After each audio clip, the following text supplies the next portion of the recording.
La douleur de cette humanité. L'homme a traversé les âges avec Dieu, mais l'homme ne sait pas que Dieu régit le sort de toutes les choses et des êtres vivants, ou comment Dieu orchestre et dirige toutes choses. C'est quelque chose qui a échappé à l'homme depuis des temps immémoriaux jusqu'à nos jours. Quant à la raison, ce n'est pas parce que les voies de Dieu sont trop évasives ou parce que le plan de Dieu doit encore être réalisé, mais parce que le cœur et l'esprit de l'homme sont trop éloignés de Dieu.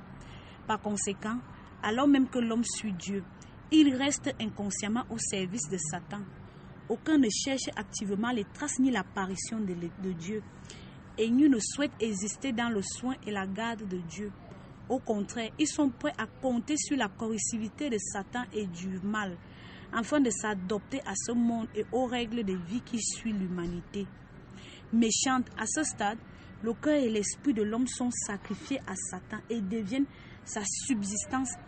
En outre, le cœur humain et l'esprit deviennent un lieu dans lequel Satan peut résider et un terrain de jeu approprié pour lui.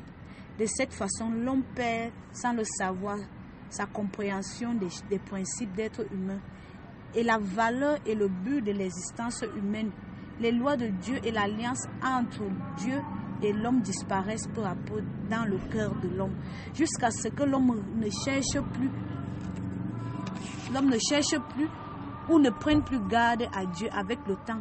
L'homme ne comprend plus pourquoi Dieu a créé l'homme, ni ne comprend les paroles qui sortent de la bouche de Dieu, ou réalise tout ce qui vient de Dieu. L'homme commence à résister aux lois et aux décrets de Dieu. Le cœur et l'esprit de l'homme s'amortissent.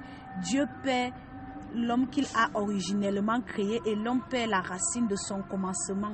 Ça, c'est la douleur de cette humanité. Que Dieu vous bénisse abondamment. Amen.